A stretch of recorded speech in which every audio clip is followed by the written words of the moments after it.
Assalamualaikum warahmatullahi wabarakatuh. Shalom, Om Swastiastu, Namo Buddhaya, Salam Kebajikan.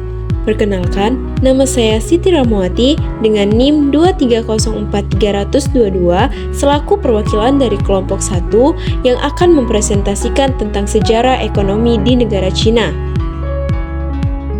Baiklah, langsung saja kita masuk ke materi yang pertama, yaitu sejarah singkat ekonomi di Cina. Cina adalah salah satu negara tempat lahirnya peradaban tertua di dunia. Dari temuan arkeologi dan antropologi, wilayahnya diperkirakan telah didiami oleh manusia purba sejak lebih dari 1 jutaan tahun lalu. Sedangkan rejim monarki yang pernah berkuasa di Cina telah memerintahkan sejak era sebelum Masehi. Catatan tertulis paling awal tentang sejarah Cina ditemukan dari era dinasti Shang pada tahun 1600 sampai 1046 sebelum Masehi. Selama 4 milenium lebih, Cina berada di bawah pemerintahan dinasti. Dinasti terakhir yang berkuasa adalah dinasti Qing yang runtuh pada tahun 1912.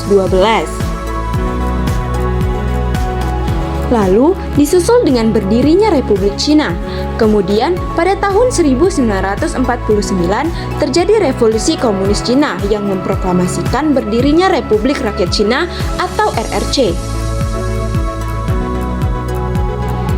Tiongkok atau Cina dengan nama resmi Republik Rakyat Tiongkok atau RRT adalah sebuah negara yang terletak di Asia Timur yang beribu kota di Beijing. Negara ini memiliki jumlah penduduk terbanyak di dunia, yaitu sekitaran 1,4 miliaran jiwa, dan luas wilayahnya yaitu 9,69 juta kilometer persegi, menjadikannya negara ketiga terbesar di dunia. Negara ini didirikan pada tahun 1949 setelah berakhirnya Perang Saudara Tiongkok dan sejak saat itu dipimpin oleh sebuah partai tunggal, yaitu Partai Komunis Tiongkok. Sekalipun seringkali dilihat sebagai negara komunis, kebanyakan ekonomi republik ini telah diswastakan sejak tahun 1980-an. Walau bagaimanapun, pemerintah masih mengawasi ekonominya secara politik, terutama dengan perusahaan-perusahaan milik pemerintah dan sektor perbankan. Secara politik, ia masih tetap menjadi pemerintah satu partai. Selanjutnya, yaitu sistem ekonomi Cina. Yang pertama, ekonomi pasar sosialis. Cina mengadopsi sistem ekonomi pasar sosialis yang merupakan campuran antara ekonomi pasar dan kontrol negara. Sistem ini memungkinkan mekanisme pasar berfungsi dalam banyak aspek ekonomi, sementara pemerintahan tetap mempertahankan kendali signifikan antar sektor-sektor strategis. Sistem ini berdasarkan pada dominasi sektor milik negara dan reformasi pasar terbuka. Sistem ini berasal dari reformasi ekonomi Cina yang dikenalkan di bawah pemerintahan Deng Xiaoping.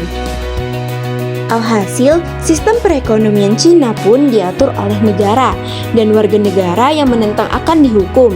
Hal inilah yang menjadi ciri khas utama dari negara dengan sistem ekonomi sosialis, di mana pemerintah menjadi pemegang kendali perekonomian.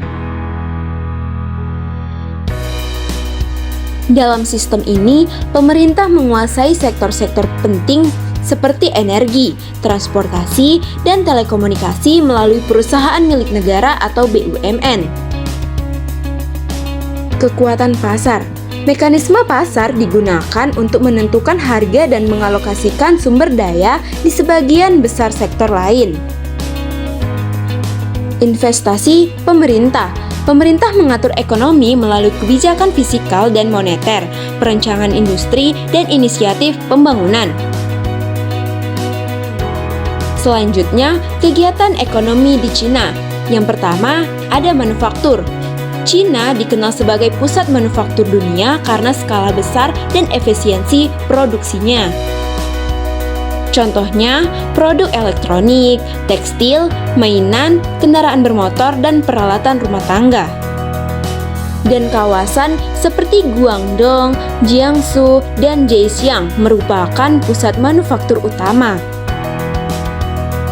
Yang kedua, yaitu ada pertanian. Meski kontribusinya terhadap PDB menurun, pertanian tetap penting bagi ekonomi dan ketahanan pangan di Cina.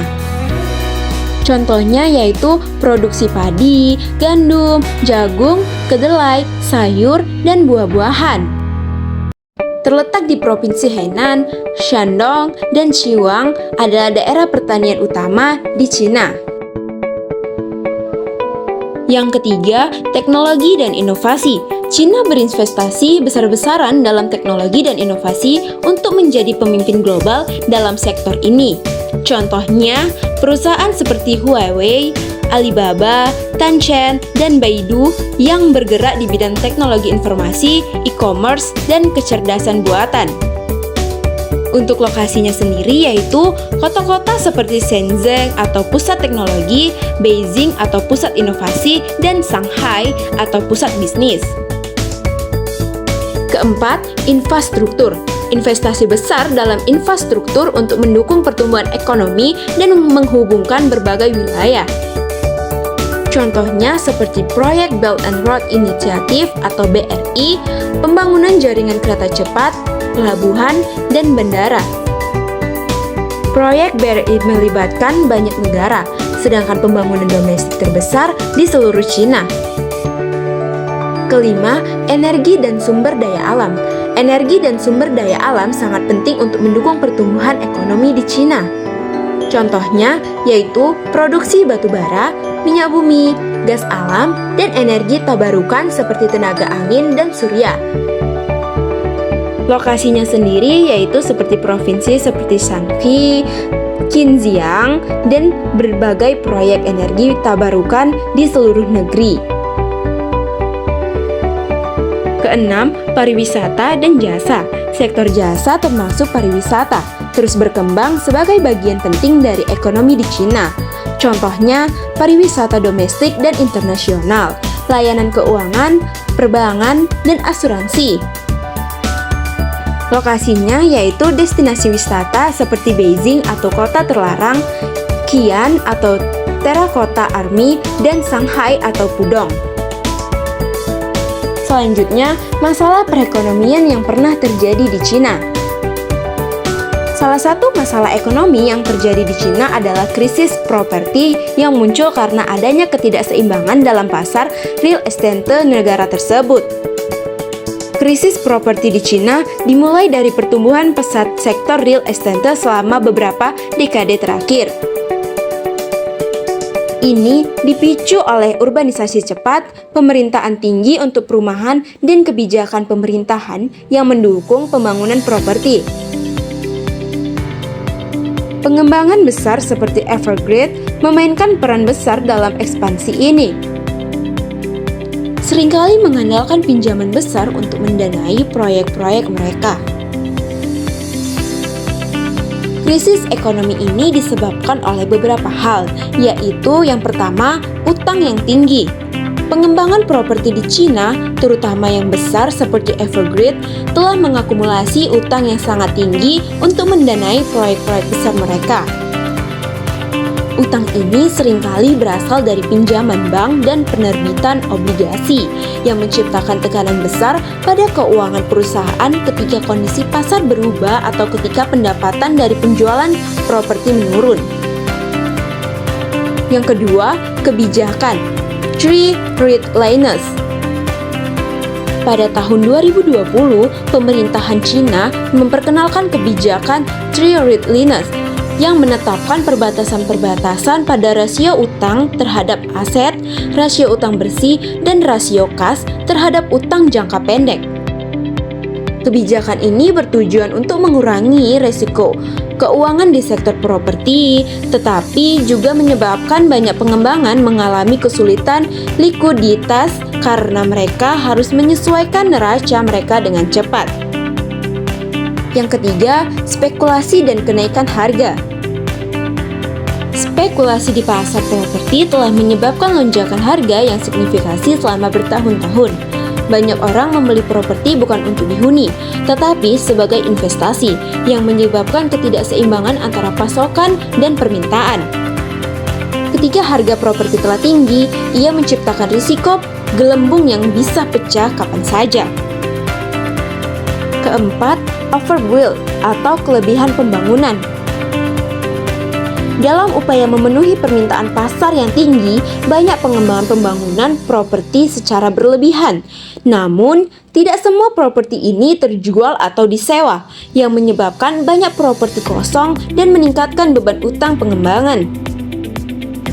Krisis ini berdampak besar terhadap perusahaan pengembangan properti di Cina.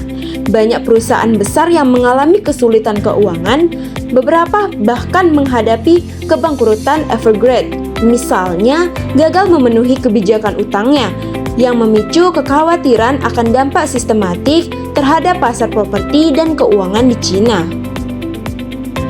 Pasar properti pun berdampak besar pada properti yang mengalami penurunan harga dan penjualan yang lambat, sehingga memburuk situasi keuangan yang mengembang dan menurunkan kepercayaan konsumen dan investor terhadap pasar properti di Cina.